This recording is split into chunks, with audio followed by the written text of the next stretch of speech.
Okay, good morning, good afternoon, and good evening sa anumang sulok ng daigdig.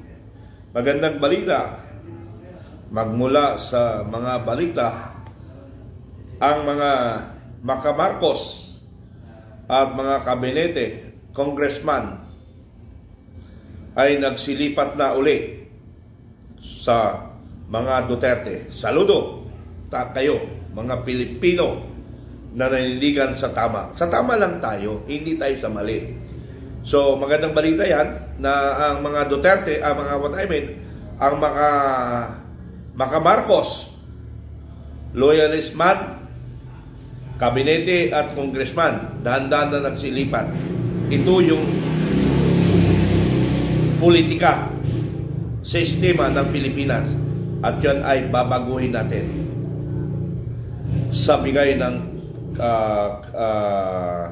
kapangyarihan ng sambayan ng Pilipino. Sambayan ng Pilipino, bigyan nyo lang kami ng power at sinisigurado namin ni Supremo, babaguhin natin ang bansang Pilipinas. Bangungot na panaginip ng EDSA 1 at saka EDSA 2. Ito, hindi EDSA 3. Kung hindi, ang tawag dito, kapangyarihan ay nagmula sa taong bayan. Yan yung ating kataga o ating magiging title.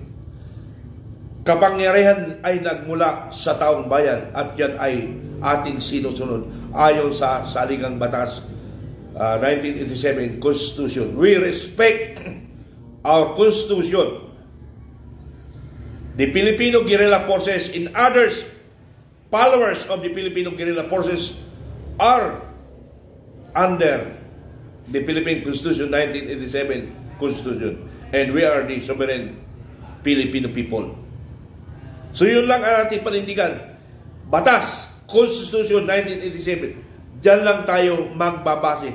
Huwag nating babuyin ang ating Constitution dahil ang nag-ratify niyan ay ang taong bayan. So we must respect the rights of the Filipino people and ang mga congressman at ang mga nasa gobyerno. Binaboy, binastos nyo, ginago nyo pati taong bayan. Ngayon, ang taong bayan ang maghuhusga sa inyo. Tandaan nyo yan. The Filipino people ay gising na sa katotohanan ng panglalapastangan ng administrasyong ito. Mahal na Pangulo Marcos Jr., na ako isa sa sumuporta sa iyo na humigit kumulang 6 million ang aking ibinigay na suporta sa iyo. At yan ay testigo si Martin Araneta na bunsong kapatid ni First Lady at bayaw ni Bongbong Marcos, ang ating Pangulo. Alam niya yan. At nag-uusap kami lagi sa Mandaluyong headquarters nung campaign period. After the winning, nandun na kami sa BGC nag-uusap. At alam nila yan. At makapagpapatunay dyan si Colonel Samonte na isang instructor ni Pangulong Marcos Jr. during his time as lieutenant. He undergo Philippine Constabulary as commission officer in CAD. Then, after that, nag-training ng Marines. After that, nag-training ng Ranger. And the last is the Special Forces. So, lahat ng mga elite forces ay pinasukan ng ating Pangulong Marcos ngayon. Ngunit, hindi niya ginamit yung kaalaman na yan para sa warfare or sinasabi nating taktika militar. Hindi niya ginamit. Ginamit niya taktika. Corrupt politician. Yun ang ginamit niya. Tarantado ka, Pangulo. Hindi mo ginamit ang utak mo. Utak demonyo. I'm sorry, Pangulong Marcos Jr. Hindi mo nirespeto ang aming karapatan. Ako nga, noon magharap tayo hindi ko naramdaman ang pagmamahal at papasasalamat mo. Akala ko kasi may kasunod na mas maganda. The worst pa ang nangyari. Naghirap ang aking grupo, yung 6 million. Ang daming sinanla. It because of your requirements. Pa-register ng organization, pa-register ng kooperatiba. Sabi nung isang counterpart ko na organization, "Sir, nagbago ng buhay namin." Bakit? Sabi ko, very good. Kasi sir, naghirap na ako, hindi ko na nabawi ang bahay ko. Akala ko kasi yung pangako ng mga gintong-ginto, ng ginto na yan. Yan yung panluloko nyo sa taong bayan, ginto. At totoo bang ginto? Actually, maraming tumawag sa akin sa mga ginto eh. Pati sa Central Bank, ang dami tumawag sa akin. Na kami, the Filipino Guerrilla Forces, ang kanilang iniisip na tatayo para sa sambayan ng Filipino Guerrilla Forces. Ang tunay na makabayan. Kaya kayo lahat ng Pilipino naniniwala sa katotohanan, you join with the Filipino Guerrilla Force. Paano sumali? Paano sumali? You search yung FGF page, and the number of personnel, Major General Regis Yugo, ang number niya 0926-023-7227. Doon kayo magpa-register kung saan sulok kayo ng mundo at sa kanya nyo itawag. Ngayon, kung hindi kayo nasagot, sorry lang ha, magtyaga lang tayo kasi na-loaded naman yung tao. Loaded sa mga tawag-tawag. So, mga kababayan ko, magandang balita, marami nang lumipat ulit kay Pangulong Duterte. But we need your support sa Filipino Guerrilla Force. Malapit na. Huwag kang tumakbo, Pangulong Marcos. Laharapin mo ang katotohanan. Tambalos-los at tuwadkom. Kung talagang matapang kayo, hinahamon ko kayo ngayon. Magharap tayo. Anong gusto nyo? Sasagutin namin. Suntukan, kaya ko pa. Basta kaedad ko lang. Ha? O debate in regards to budget of the Republic of the Philippines. Other than that, baka hindi ko makaya. Basta punto lang at suntukan ang kaya ko. Hindi kasi ako magsasalita kung hindi ko kaya.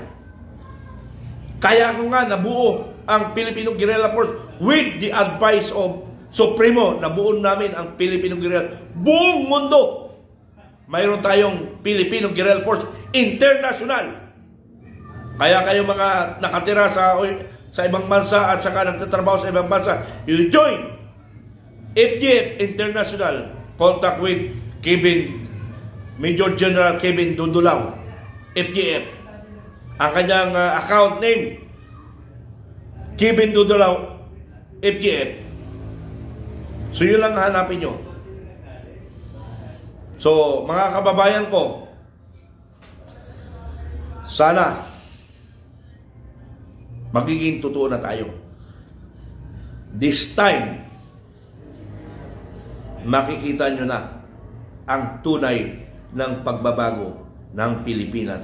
At makikita nyo na paano aangat ang ating bansang Pilipinas. And that is General Clemente Enrique alias Dado.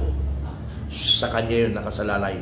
Ang sa akin naman ay paano ko buuin ang Filipino Guerrilla Forces buong mundo kasama na ang peace and security. Sa akin nakatalaga yun. Peace and security buong mundo, kaya natin yan. But economic wise, ibibigay ko yan kay Supremo, kay General Dado. So mayroon kaming tandem how to improve or how to be a better Philippines of the Republic of the Philippines. Yan yung tandem namin. Unlike before, Hunasan, Enrile, and Ramos, nagkanya-kanya sila. Kanya-kanyang objective. Ayun. Hindi nabuo yung kanilang power. But this time, kaming dalawa buo. Plus, the commanders of Filipino Guerrilla Forces. Buo tayo. Magkaisa tayo. Mamatay man tayong mamatay. Kasi baka bukas, ma-heart attack tayo, patay na. Wala nang Mitran, wala nang Supremo. So ngayon palang buhay tayo, ipakita natin ang pagmamahal sa bayan na may kasamang tapang. Sabi nga ni Duterte, tapang at malasakit. Hindi pwede malasakit lang kung walang tapang. Kailangan magkadugtong yun. Tapang at malasakit. That word, gamitin mo yan, magiging tama yan. Pangulong Duterte, wala siyang katandem. Wala siyang sintapang niya. Wala. O doon sa Itzawan, Marcos Ramos, Enrile, Hunasan. Asan ang tapang nila? Nagkahiwalay sila. Hindi isang kanilang objective. But this time, iisa lang ang takbo ng isip namin ng Supremo together with the Filipino Guerrilla Forces Commanders. At saludo ako sa inyo mga commanders kasi malaki ang tiwala nyo sa pamunuan namin dalawa ni Supremo. Nakita nyo yung tiger, ay yung leon sa ating logo. Isang leon with may nakatatak ranger at saka special forces. Nagsama ang region special forces. And that is the elite forces. Wala nga lang Marines kasi sa Navy yung Marines Wala rin ang SAP noon. Pero mayroon kaming SAP na mga membro. Special Action Force. Actually, yung Special Action Force, ang mga trainers nila ay classmate ko sa Special Forces Operation Course, Class 28-83. Sila yung mga instructor ngayon. Silang original ng SAP, Special Action Force. Ay, bago ko pala makalimutan, bakit wala nagtatanggol kay Colonel Grahildo? But this time, ang aming isang priority, si Colonel Grahildo, ililigtas namin yan. Kasama na si General Wilkins. Okay, PMA-88, sir, ini-invite kayo ng inyong superior, Supremo, Baron 83. Ini-invite kayo sa grupo ng Filipino Guerrilla Forces. Class Maringal. Ini-invite namin kayo. Sir, Colonel More, General Sarsagat, sir. At sino pa yung mga kakilala ko sa 88? But Colonel More, sir, nanawagan ako sa iyo. Magbati tayo. Mayroon tayong ialok sa iyo, sir. General Sarsagat, sir. Alam ko, kahit paano, we are same. Peter, we are the Special Forces. Hey! Okay. Beri ko Special Forces. Pwede pa siguro, ano? Matikas pa rin. Kaya lang sa isip yun. Sa isip lang yung matigas. But, mayroon tayong kakayahan. Ang commanders kasi, theoretical na nag-iisip lang yan. Hindi na yung makipag-bakbakan. Pero pwede pa, pag may hawak tayong usi, o ano pa mabiberman, kaya pa. Kaya lang, wala takbuhan na, Pag tumakbo na tayo, lalong ikakamatay ko. High blood ang labas ko. Steamboat! Doorday! Yan ang maganda, walang atasan. Walang iwanan sa Filipino Guerrilla Forces. Yan ang katagang salita ng FGM. Walang iwanan. O, kayo mga followers, handa na ba kayo? O baka hanggang salita lang kayo, puro comment kayo. Maging matapang tayo. Mayroon tayong leader na matapang, Baron 83 PMA. At siya'y lumitaw. At inutusan siya ng Panginoon na magkita kaming dalawa. Na isang graduate ng Special Forces, a graduate of Officers Preparatory Course, Class 32-91, si Juan Marx. Mayroong PMA Baron 83 at mayroong OPC 32-81, Class Bato. Bato ka ang class namin. Bakit? Puro matitigas sa ulo namin yung class namin. We are more or less 135. And 79 that is mga galing sundalo, enlisted personnel. Other than that, mga civilian na yun. May mga abogado, mayroong engineer, etc. So, siguro, mga Pilipino, gising na tayo. Malapit na ang tandaan. Taong bayan lang ang aming tinatanong. Handa na ba kayo? Kami, FGM, ay handa na. ipaglaban ang karapatan ng sambayanang Pilipino para umunlad ang ating bayan. Ha? Marami na lumipat. Marami na lumipat. Salamat sa mga lumipat. Maagang kayong lumipat. Pag after declaration of 5 hours, declaration of 5 hours at walang tumawag, you will not be considered as part of the history. And if you are not part of the history of the, hindi ko alam ang tawag doon kung anong part of history, basta history. Ha? Kasi hindi pa namin alam kung anong ba talagang, anong dapat gusto namin palabasin. Baka alam nyo kasi. Ha? Hindi namin, basta part of history. Ha? After 5 hours, you did not use of lifeline. No way. No way. You are now under investigation. You will be investigated by the People's Court. People's ang magdedesisyon niya. You will be investigated. Even though you resign, even though you retired, you will be under investigated. Kasi ang kalaban namin ni Supreme, number kalaban namin ay corruption. And because of corruption sa Pilipinas, naghirap tayo.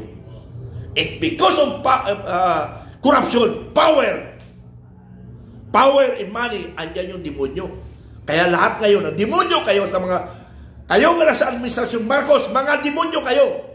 I'm sorry for the word, and that is true. Demonyo kayo. Pero may pagkakataon pa kayo. May pagkakataon pa kayo. Maghanap kayo ng lifeline. Maghanap kayo. Hindi kami nagbibiro, putang ina nyo. Hindanan na namin ang aming buhay. Once may magalaw sa amin, start of revolution. Yun lang hinihintay namin. Hinihintay lang namin, galawin nyo kami. Start of revolution. We will declare revolution. Kasi nga, bakit namin gawin yon? Kasi pag inisa-isa nyo kami, simula yan ang paghina namin. Hindi namin kailangan humina. Kailangan, that is the sign of to be warrior. Tingnan yung ginawa nyo sa Congress. Ha? Kaya-kaya nyo na mag-contempt, tarantado kayo, gago kayo. Binaboy nyo si Graildo. Binaboy nyo si General Wilkins. Ha? Mga respetado yan. May ginawang tama para sa bayan. And yet, ginagago nyo lang. Gago kayo, ha? Kayo, Philippine National Police, huwag kayong magpagago. Pamumunuan namin kayo. At magkaisa tayo, taong bayan. Taong bayan. And that is right. Taong bayan na ang naghiling sa inyo. Saan kayo nagsusweldo? Galing sa taong bayan. Without people, wala kayong sweldo. Walang gobyerno. And that is people's government. Government. For the people. By the people. Of the people. Diba? Kung balik na rin mo, Pilipino, taong bayan pa rin ang makapangyarihan. Hindi si Pangulo, hindi ang batas ang humahawak lang. It's because of role policy. But because we have a constitution, that is our basis. Dito tayo bumabase in the Bible. Batas, Bible. Yan yung basehan natin. Lahat ng kapangyarihan, lahat ng ating aksyon, manggagaling dito. And the people. Tingnan mo, Bible. Sabi natin, Bible. And that is Bible. Mas mataas. The most power for Bible and the people and the Constitution. President. Tingnan nyo, ha. Ulitin natin para yung mga hindi nakakaintindi. Ako, hindi ko nga nabasa Constitution, eh. Ha? Base lang sa aking kaisipan. Kasi matanda na nga tayo, eh. Alam nga naman, hindi natin alam ang tama. Matanda na tayo, eh. Okay. Bible, Filipino, the people, Constitution, and the government. Ang layo, di ba? Bible. Next is the people and the Constitution, government. So, ang layo. Ha? Ang layo. Yan yung babasihan ng mga aksyon ng authority in the government. Kaya nga, yung Congress, binaboy nila ang batas. Akala nila sila ang batas. Gago! Hindi kayong batas. Ha? Pag nagsalita kayo sa mga generals, AFP, men in uniform personnel, pag nagsalita kayo, akala nyo may alam kayo sa mga kapangyarihan. Legal lang kayo. Pero yung legal, mali. Gago! Mali yung legal yung ginagamit. That constitution you use for the right, for the good of the Filipino, and for the good of the Republic of the Philippines. Not to destroy our country. Gago! Binaboy nyo ang batas. Binaboy nyo ang taong bayan, Congress. Kayo ang simula ng kaguluhan ng bansa. Ito naman, Pangulo, gago. Binababoy lang ang Congress. Buwapayag pa siya. Tinulungan ko siya para bumango uli ang pangalang Marcos at kaawawang Marcos Sr. at ngayon gago ka Junior. Tarantado ka. Binaboy mo ang ama mo. Ikaw ang dahilan ng pagbababoy ng pamilya Marcos. Tunay ka bang Marcos? Gago. Bakit mo ginaganon ang pamilya Marcos? Ikaw nga Pangulong Marcos Jr. Junior ka. Kaya sabi ko sa anak ko, kay Segundo Duterte, anak, tingnan mo si Marcos. Hindi niya nirespeto ang kanyang tatay. Ikaw ba anak? Anong ba? Ikaw Marcos na yan. O dati, idol niya si Marcos Jr. Pero ngayon, ayaw niya na makita yung picture ni Bongbong Marcos. Balibag niya pa . Pero sa totoo lang, ipakita kong picture niya. Nalamanuhan niya si Juan. Nachika niya si Pangulong Marcos doon sa Special Forces Anniversary. Mayroon siyang picture. Ipapakita ko. The next ipapakita ko paano. Nalamanuhan niya si Marcos.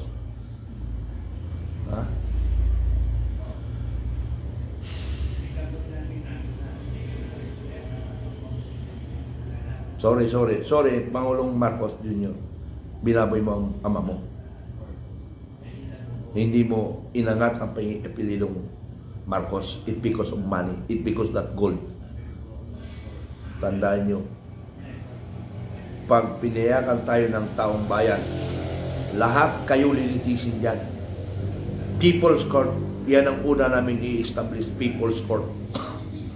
Even though you are retired, you will be included or be investigated.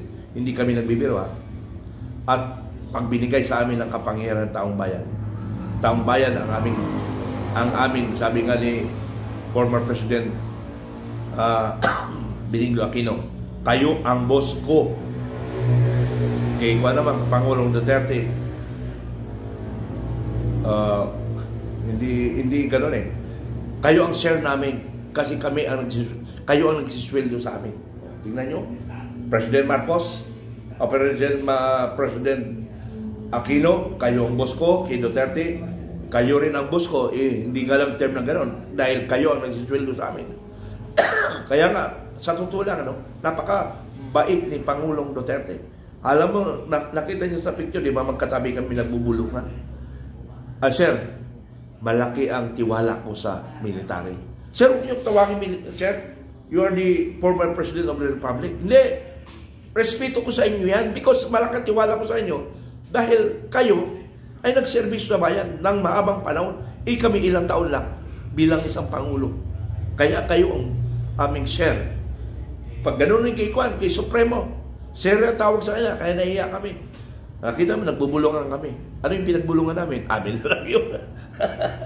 Amin na lang yung bulungan na yun. Sino ba si Mitran? Ano bang papel ni Mitran? Anong papel ni Commander Bukay? Pero bakit pinagtiwalaan ako ng sambayan ng Pilipino? Biro mo yung ginto sa Central Bank at sa pera, nireport sa akin. At kay Supremo rin. At mga ginto ng kayamanan ng Pilipinas, nireport sa akin. Sino ba ako para pagsumbungan ng taong bayan? Sino ba ako para i-invite ni Pangulong Duterte at sa kay Supremo? Sino ba kami? Sino ba kami para imbitahan niya?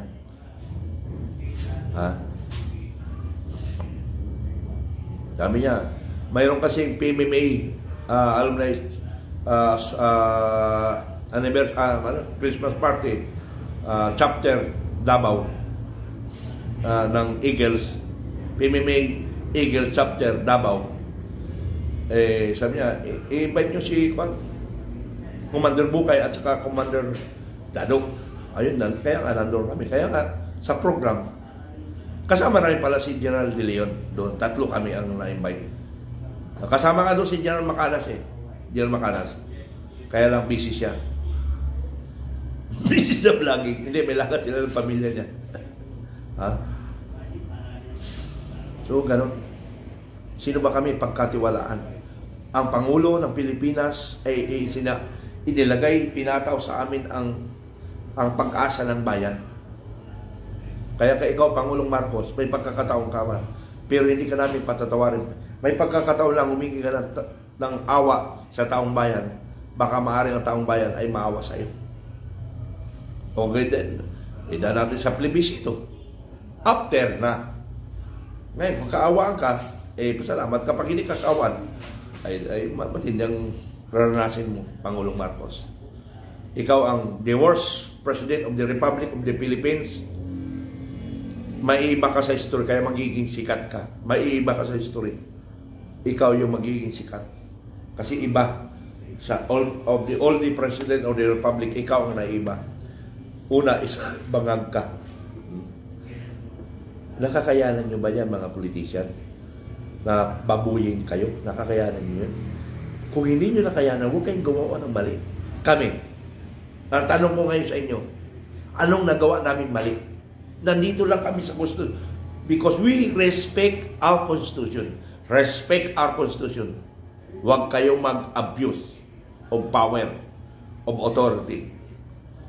You base all your action based on our Republic Act, based on our Philippine Constitution 1987. Doon lang. We respect. Maalis ang Marcos, normal eh.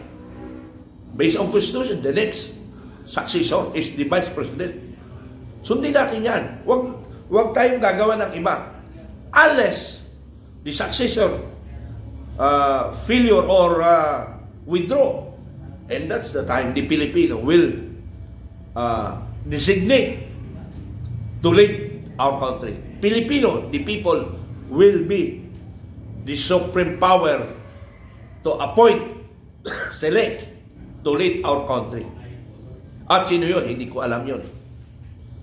Basang alam namin, ang Pangulong, ang Vice President ng Republic of the Philippines, President Sara Duterte. Yun yung alam namin. Now, kung mag-withdraw siya, and now the people will decide to appoint and select to lead our country. And sino yun? Hindi ko alam. Ngayon, kung ipagkatiwala nyo kay Supremo, subiin. Because ang aming layunin lang, corruption, abuse of power, narco-politics, communist. Yung adik, kasama na yun. So that is our priority. After that, na maayos natin ang problema ng bansang Pilipinas, even in 1 year time, we will give to the proper authority. Sa ngayon lang aayusin natin. Dahil maglalagay tayo ng batas na how many thousand lang ang manakaw, patay. Para umasisyo naman tayo. It because of law, naabuso ang batas. Kasi nga, ang gumawa rin ng batas, yung mga kawatan rin. Ang iba, hindi ko lahat. But this time, kami, kung hindi man kami kasama sa party na yun, and we are the advisor of that batas.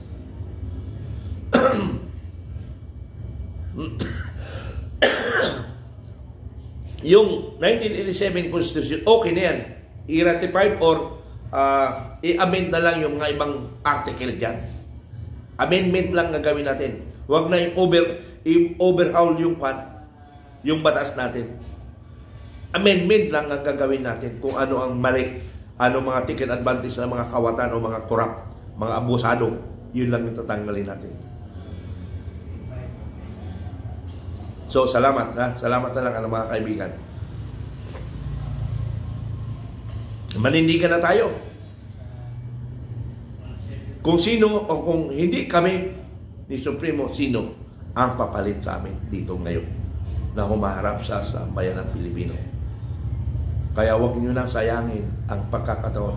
Kasi bukas, baka mahimlan kami, patay na. O baka ma-aksidente kami. Wala na. Aksidente na man-made. Ibig sabihin man-made, nakaplano. Ipalabas lang na accident. Patanga-tanga si Commander Bukay, lipat doon. May sasakyan, bang! Patay! Accident. Hindi alam pala, plano. And alam namin yan. Eh, sabi ko nga, we are, since 1974, nasa military na ako in the age of 14, up to now. Yung pa rin ang thinking ko, how many years na yun? 14 years old, now I'm now 64 years old, so therefore, 50 years na akong military mind, military discipline. Yun, 50 years.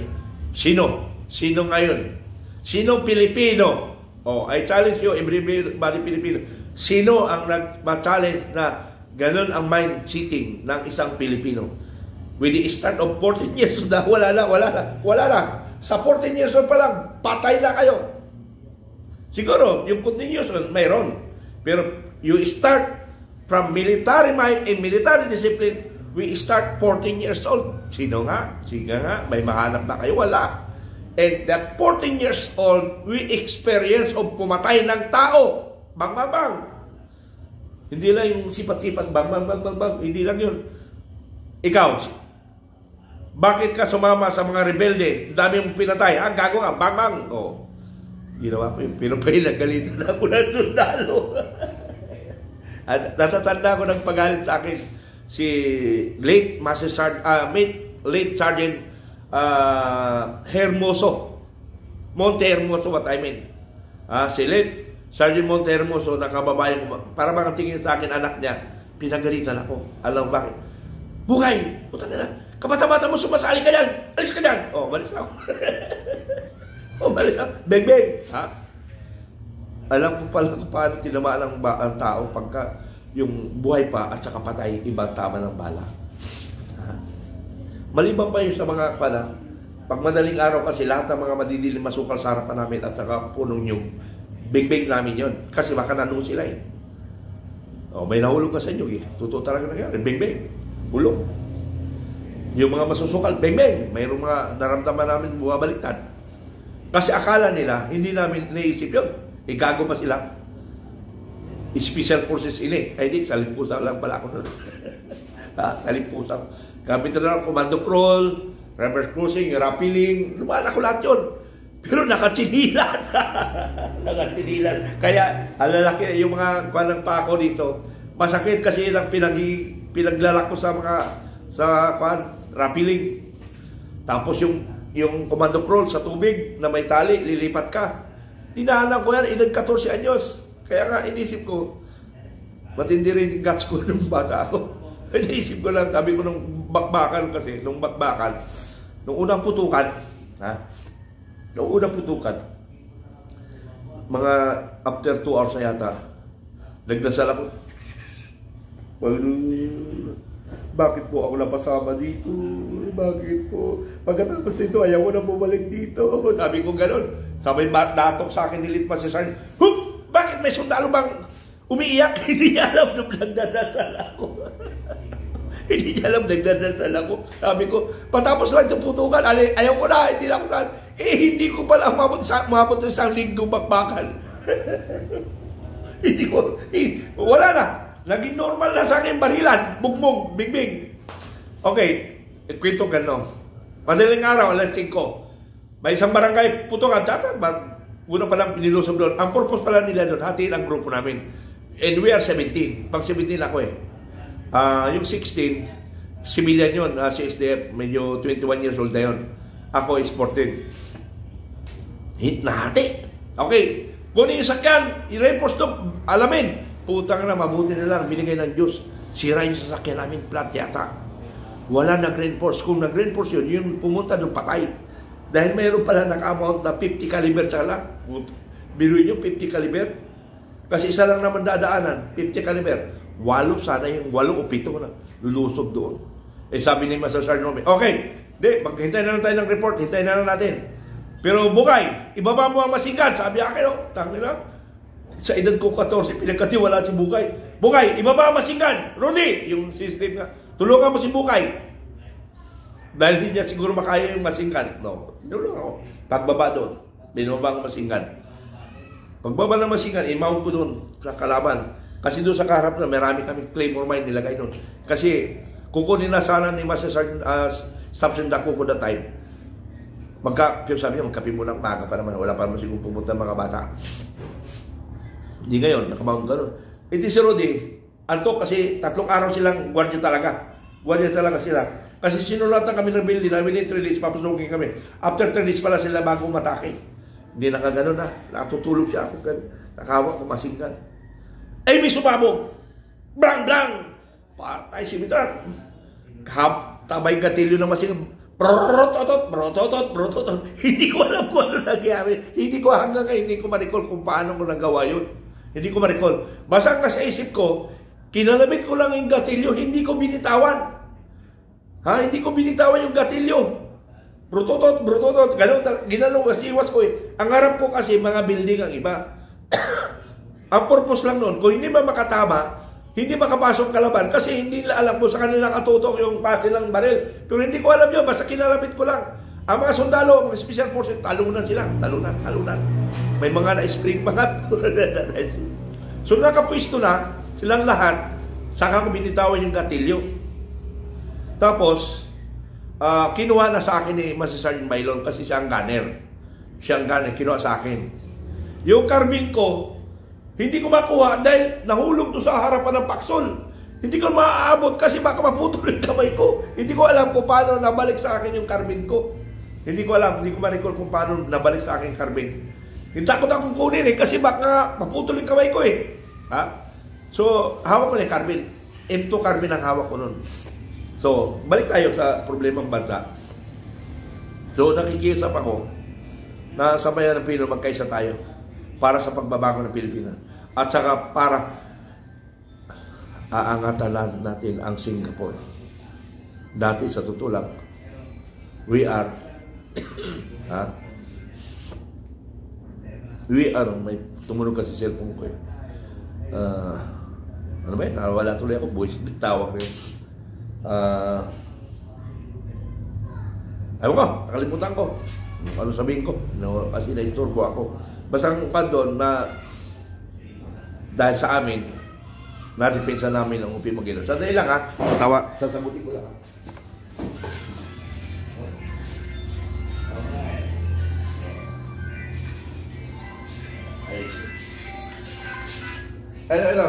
nagbablog ako, ano natin?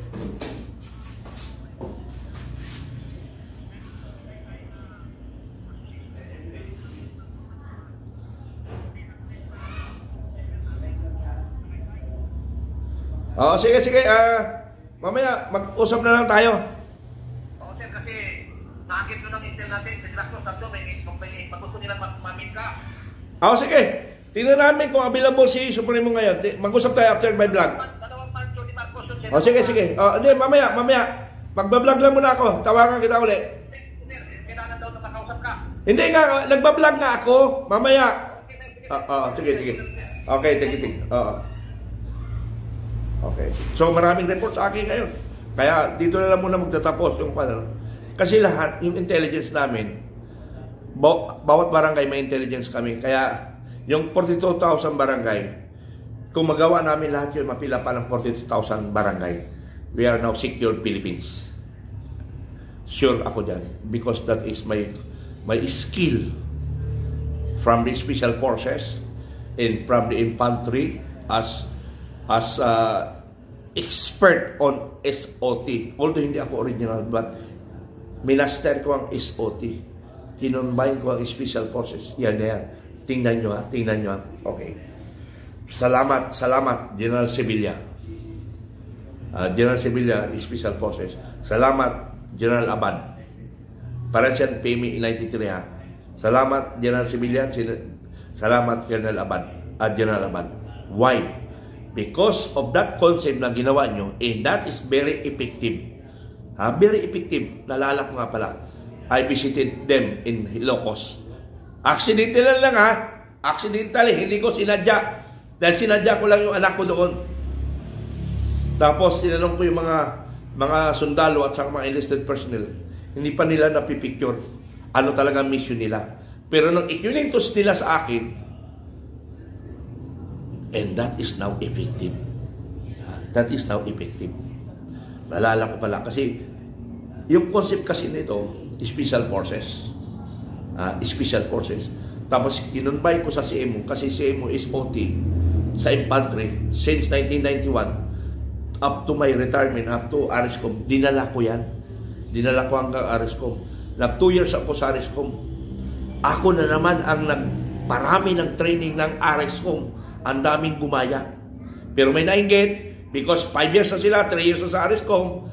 Ni isang batalyon na training, wala sila. Pero sa akin, within 5 months, nakakamada ang training. Alam mo, training na kamada, 30 municipalities nakakamada training. Within 5 months lang yan, 30. At ang kuwi ko, 2, pinagsabay ko. Nauna 1 linggo, pangalawang linggo, yung Lucena, yung Pagbilao. Marinduque, may pundo na. Nirelease ng gobyerno, ng gobernador. Ay pundo na. Ang kailangan ko na, waiting of approval ng Army. Yung municipality approve na yun. Lahat ng mayor, suporta doon. At sa Quezon Province, 17 municipality ang na-convince ko, isa lang nag-reject. Kaya babalikan ko sana, isa lang nag-reject. Talagang, siguro maaaring mainit ang ulo or anti-military siguro siya. So, out of that, naka-schedule ng mga training yan. Walang gastos ang armed forces dyan. And that is only the initiative of Commander Bukay. Hindi ko inalis yung konsepto kong natutuhan from second lieutenant. Kaya kayo second lieutenant, I challenge you. At maraming second lieutenant na nakakuha ng konsepto ko. And that yung special forces sa 4th Company. Estudyante ko sa provisional training. Naglilecture ako. Nagagaya niya yung konsepto. Na-imagine niya turo ko sa CMO. CMO lang yung tinuro ko, pero yung CMO very broad yun. Pag nagturo ako ng CMO, kasama ang SOT, kasama ang PSYOPS, kasama ang intelligence. Yan.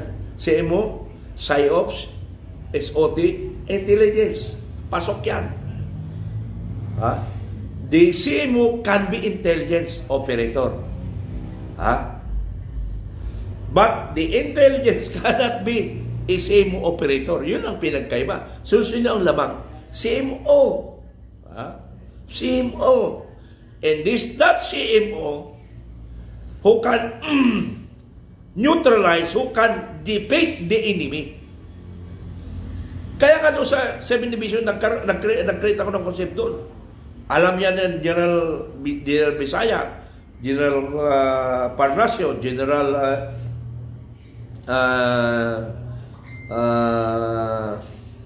Cayetano, General ano yun pa?